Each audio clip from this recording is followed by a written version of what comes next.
उत्तर प्रदेश के पवित्र नगर वृंदावन की गलियों में जब रात उतरती है तो ऐसा लगता है मानो समय स्वयं धीमा पड़ गया हो।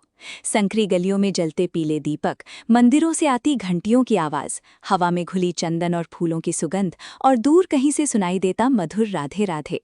ये सब मिलकर एक ऐसा वातावरण बना देता है जो साधारण नहीं लगता। सदियों से लोग कहते आए हैं कि वृंदावन सिर्फ एक शहर नहीं बल्कि एक जीवित चेतना है। यहाँ हर पेड़, हर कुंज, हर धूल का कण श्री कृष्ण की उपस्थिति को अपने भीतर समेटे हुए है।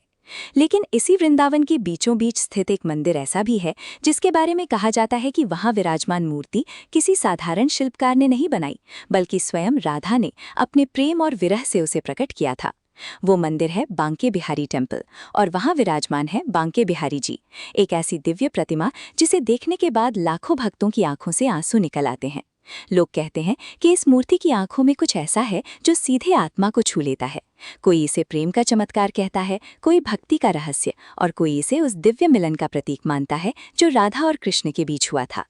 लेकिन सबसे बड़ा प्रश्न आज भी वही है, क्या सच में इस मूर्ति को राधा ने बनाया था? क्या ये सिर्फ एक कथा है या इसके पीछे कोई गहरा आध्यात्मिक सत्य छिपा हुआ है? इस रहस्य की शुरुआत आज से लगभग 500 वर्ष पहले नहीं बल्कि उससे भी कहीं अधिक प्राचीन समय से होती है।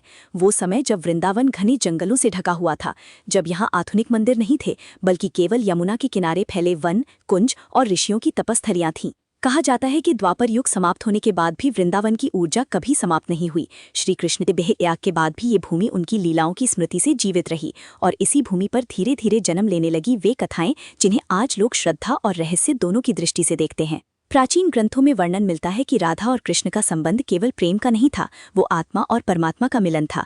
इसलिए जब कृष्ण मथुरा चले गए और वृंदावन पीछे छूट गया तब सबसे गहरा विरह राधा ने अनुभव किया। लोक कथाएं कहती हैं कि उस विरह की अग्नि इतनी प्रबल थी कि स्वयं प्रकृति भी बदलने लगी। वृंदावन के वृक्ष सूखने लगे, यमुना का प्रवाह धीमा पड़ गया और राधा की आंखों से बहते आंसू बानो पूरे ब्रज की पीड़ा बन गए। इसी दौरान एक रहस्यमयी कथा जन्म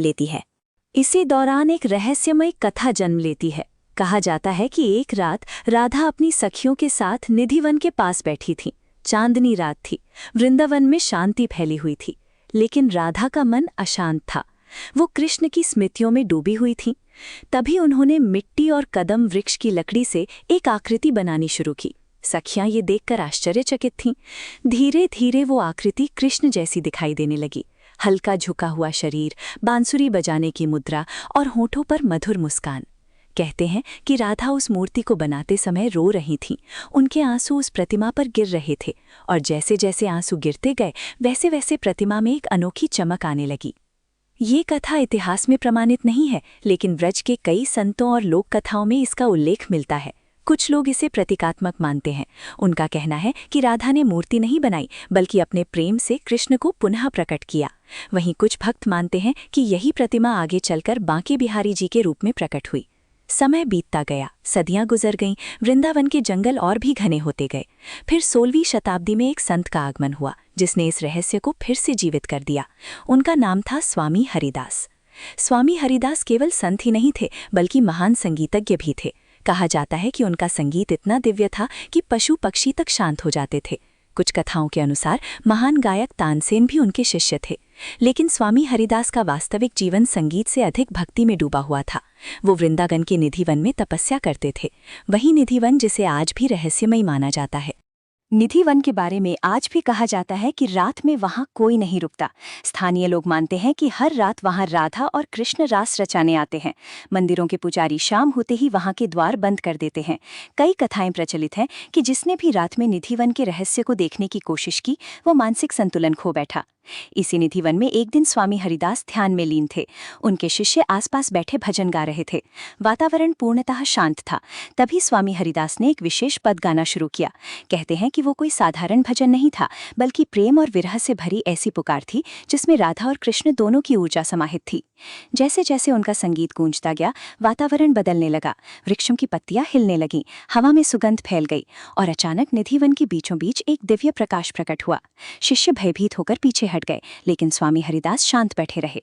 कथाओं के अनुसार उसी प्रकाश से राधा और कृष्ण का संयुक्त स्वरूप प्रकट हुआ। वो दृश्य इतना दिव्य था कि कोई उसे सीधे देख नहीं पा रहा था। स्वामी हरिदास ने फोल्डेड हैंड्स के साथ प्रार्थना की, हे प्रभु, ये दिव्य रूप संसार के सामान्य लोगों के लिए असहनीय है। कृपा करके ऐसे रूप में प्रकट हों जिसे भक्त अपने हृदय में धारण कर सकें। और तभी वो प्रकाश धीरे धीरे एक मूर्ति में परिवर्तित होने लगा। वो मूर्ति थी बांके बिहारी। कहते हैं कि उस प्रतिमा में केवल कृष्ण नहीं थे, उसमें राधा और कृष्ण दोनों का संयुक्त भाव था। इसीलिए बांके बिहारी जी की मूर्ति को देखकर भक्त केवल कृष्ण का अनुभव नहीं करते, बल्कि उनमें राधा की करुणा और प्रेम भी महसूस करते हैं। यहीं से शुरू होती है उस रहस्य की वास्तविक यात्रा, जिसने सदियों से लाखों लोगों को आकर्षित किया है। क्या ये प्रतिमा वास्तव में दिव्य रूप से प्रकट हुई थी? क्या स्वामी हरिदास ने कोई मूर्ति खोजी थी जिसे बाद में चमत्कारिक कथा बना दिया गया, या फिर राधा द्वारा निर्मित प्रतिमा की प्राचीन कथा किसी गहरे आध्यात्मिक सत्य की ओर संकेत करती है? इतिहासकारों के अनुसार बांके बिहारी मंदिर का वर्तमान निर्माण बाद में हुआ, लेकिन मूर्ति की उत्पत्ति को लेकर स्पष्ट ऐतिहासिक प्रमाण बहुत कम है। यही कारण है कि ये कथा और भी रहस्यमयी बन जाती है। कुछ विद्वान मानते हैं कि ये मूर्ति वैष्णव भक्ति आंदोलन के दौरान निर्मित हुई होगी। वहीं भक्त कहते हैं कि दिव्यता को प्रमाणों की आवश्यकता नहीं होती। वृंदावन की रातों में आज भी जब मंदिर के पट खुलते हैं और भक्त पहली बार बांके बिहारी जी के दर्शन करते हैं, तो वहां एक अनोखी परंपरा दिखाई देती है। मूर्ति के सामने पर्दा बार बार खोला और बंद किया जाता है। कारण ये बताया जाता है कि बिहारी जी की आंखों में इतनी शक्ति है कि भक्त उनकी दृष्टि में खो सकते हैं। कुछ लोग इसे केवल धार्मिक परंपरा मानते हैं, लेकिन कई भक्त दावा करते हैं कि उन्होंने उस मूर्ति की आंखों में जीवंत चेतना महसूस की है। और यही बात इस रहस्य को और गहरा बना देती है। क्या ये केवल आस्था है, या वास्तव में उस प्रतिमा में कोई ऐसी ऊर्जा है जो सामान्य नहीं? वृंदावन के बुजुर्ग संत कहते हैं कि बांके बिहारी जी की मूर्ति को समझना संभव नहीं, केवल महसूस किया जा सकता है, क्योंकि वो पत्थर की मूर्ति नहीं, प्रेम का सजीव रूप है। लेकिन कहानी यहीं समाप्त नहीं होती।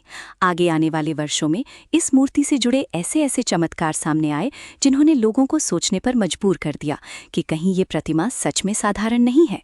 कई लोगों ने दावा किया कि मूर्ति रात में मुस्कुराती है। कुछ ने कहा कि उन्होंने बिहारी जी को मंदिर से बाहर जाते देखा, और कुछ घटनाएं इतनी विचित्र थीं कि मंदिर प्रशासन ने स्वयं कुछ नियम बदल दिए। लेकिन सबसे बड़ा रहस्य अब भी वही बना रहा। अगर बांके बिहारी केवल कृष्ण हैं, तो फिर उनकी मूर्ति में राधा का भाव इतना प्रबल क्यों महसूस होता है? क्या सच में राधा ने अपने प्रेम से इस स्वरूप को जन्म दिया था, या फिर ये प्रेम और भक्ति की वो ऊर्जा थी जिसने एक साधारण प्रतिमा को दिव्यता में बदल दिया? ये रहस्य अभी बाकी है।